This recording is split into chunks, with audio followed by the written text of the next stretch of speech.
Hey, Cahlen Lee here, and I'm in the middle of my trek from basically Seattle, Washington, back down south to Arizona and New Mexico for the winter. So this is kind of my first nomadic loop, I guess you would call it. So I started last winter in Washington, and I drove all the way down to Arizona and stayed in the desert for a while and just kind of enjoyed the sun while everyone else I knew was freezing cold and soaking wet up in Washington. And then eventually I headed out east, and then a few months ago I headed back north to enjoy the wonderful summers of Washington. So it's one of the best places to be during the summer for sure. So I'm out here in the middle of Nevada now, and Nevada is a very open space, and there's not really a lot here. So I mean, you can go, you really have to think about gas and stuff like that, because there can be hundreds of miles between gas stations and stuff like that.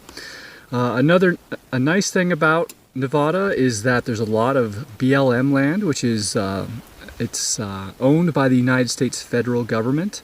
It stands for the Bureau of Land Management. And these are places you can just come out and you can stay on and use them not however you like, but as long as you're not hurting anything, you can come out here and you can spend time. You can spend up to 2 weeks at a time. And that's what I do when I'm living nomadically, and I'm not in a certain place where I'm like on a farm helping someone.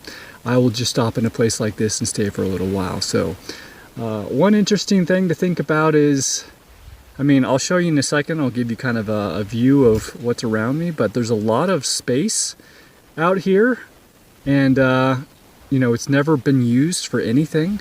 And it seems a little bit questionable to me that we have this much land locked up when people could be using this for farming and things like that. So I don't know much about how the Bureau of Land Management was created and what its purpose is, but I'll be honest, I'm a little bit suspicious because it seems like kind of a waste, and we're crowding everybody into cities when we really have all of this space out here that people could be living more natural lives, and I think people would be happier. So, but let's give you a look of kind of where I am tonight. I'm just kind of on my way. I'm not going to stay here more than one night, but it's kind of a nice, quiet place.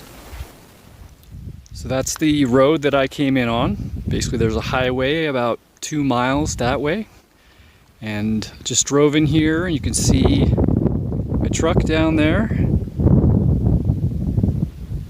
Just pulled off to the side of the road, and you can see it just goes and goes and goes for miles. And you know, it's a fairly nice road, but you know, I don't even know if there's anything out there. So where's this road going? And all of this land, I mean, I guess the problem is there's not a whole lot of water, so it might be hard to farm out here. So I guess I can see that. One of the things that I really like about being nomadic is I get to see lots of different type of life and geology and stuff like that. So you see these trees.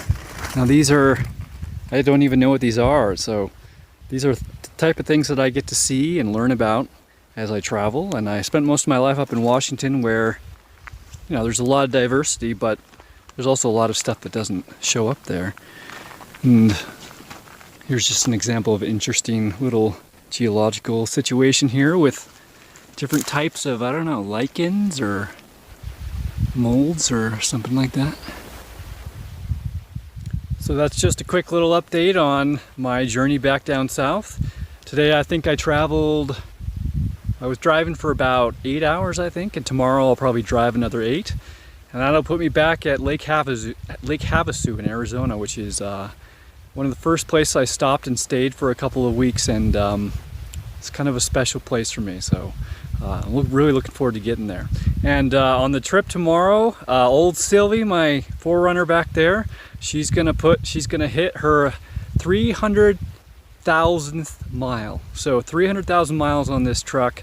I didn't drive them all. In fact, I hardly drove any of them, but she's running great, and I'm looking forward to many more miles with her. So thanks for watching, and I hope to see you next time.